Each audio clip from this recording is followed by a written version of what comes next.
What's up, YouTube? Welcome back. How's that bite? I'm Miguel Malenciano, and this is Evolution Angler Bassin. So you made it back for another episode. Today, I got another Tank Talks for you. Got a couple of my finesse rods out. Got my son's rod, the ultra light.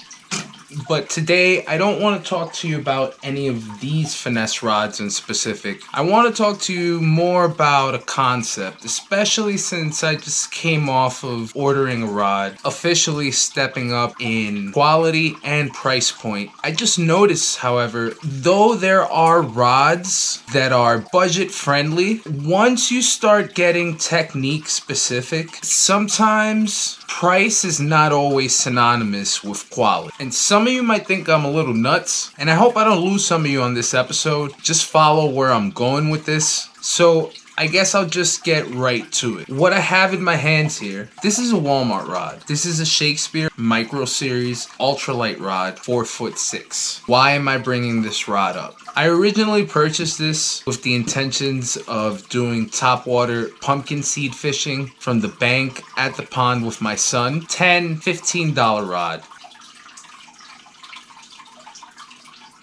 At first, I put 4-pound mono, put my son on the stroller, walked a couple yards to the bank, started catching a couple pumpkin seeds, and that was all fun and whatnot. But something about this rod, it attracted me. For 15 bucks, this rod has a nice cork handle. It's a one piece. It's 4'6", and it has 5 guides. A rule of thumb, a mark of a decent rod is it having more guides than feet. So for example, if you have a 7-foot rod and it has 8 guides, that's an indication that that's a quality rod. Beyond that, this is comparable to like a dock runner. It's very borderline A youth rod, B, it's fringing upon toy versus tool. I really bought this with the intentions of passing it on to my son and letting him figure out spinning rod as the years go on. I got a little curious after I caught about a dozen or so pumpkin seed, and I went ahead and stripped off that mono. I believe I put 6-pound fluorocarbon on it. I took the rod out on the lake and I caught a handful of bass, but for the most part I lost most of the bites that I got. In hindsight, that was because the rod had straight fluorocarbon on it. And I say that that's the reason why I lost the majority of the fish that I hooked up with that day, because I noticed something else about the rod.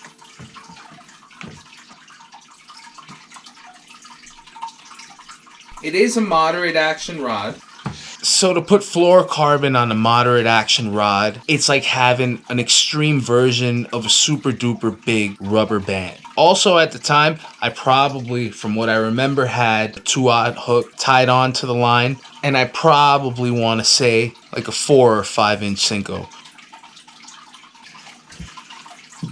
At this point, I was still interested in the amount of bites that I got. I wasn't discouraged by the ones that got away. What I ended up doing was I stripped off all the fluorocarbon, and I ended up looking online for a braid that would match in diameter with that 6-pound fluorocarbon. And I found one. Came in the mail. I was able to find 20-pound braid in a 1/10 of an inch diameter, which matches my fluoro. So you can see where I'm going with this. I ended up mocking up an ultra light finesse setup. And the reason why I did that was because in the couple of outings that I had with that rod, using the appropriate diameter line, I noticed that it was super finessey, and what it was doing was it was drawing in bites. That's what I was after. So what I did was I just optimized my chances of keeping those bites on. I threw on the braid to the fluoro, and then real finessey hooks. I decided that no hook bigger than a size 1 should go on this rod. With that being said, that ended up leaving me with smaller presentations to put on this rig. This here, the Zoom Grub, is about as big as I'll go, and I have this weightless Texas rig on a 1 hook. One of the first times that I saw the power of what I had put together was at a local fishery, White Pond, where it gets hammered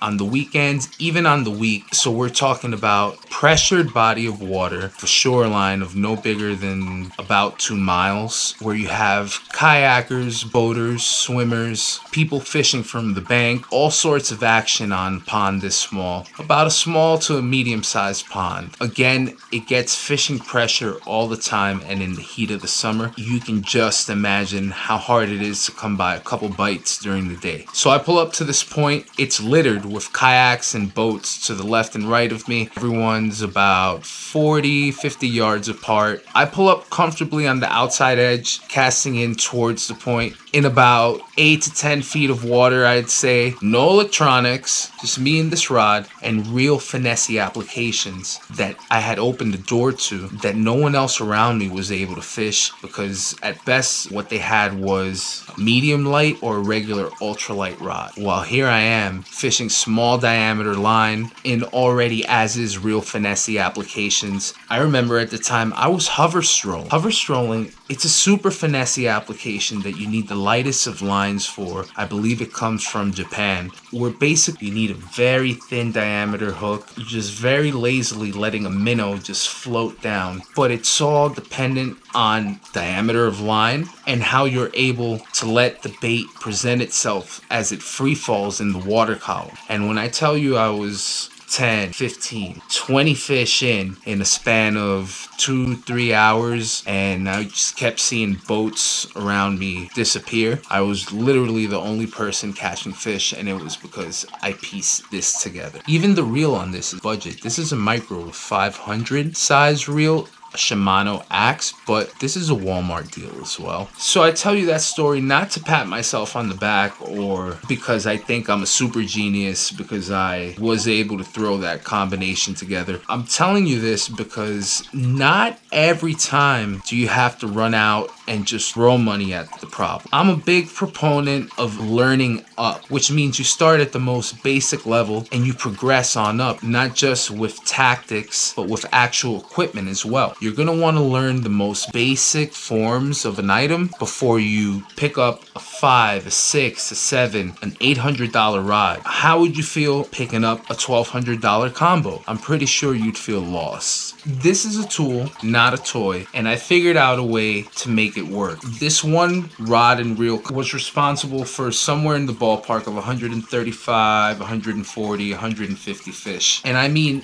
in the heat of it, dog days of summer, this allowed me to unlock bites in pressured bodies of water all summer long, and also in the fall when the bass are chasing small, tiny minnows. All of a sudden, I got a nice little combo for these fish. So if you're not there, if you just hopped in the game, if you just can't really afford it and you're about to go in debt on a credit card, $300, $400, $500 because you need a technique specific combo, or you just simply want the best of the best, but again, you aren't there yet for whatever reason, chill out. Learn your steps. Start from where you need to start. I'm not saying go grab a $10 or a $15 Walmart rod. What I mean is don't go beyond your means. You're going to want to learn. Fishing isn't a 1 or 2 or 3 year dedication. It's something that once you learn and once you love, you're in for life. It's a marathon, not a race, and learn that there's levels to this.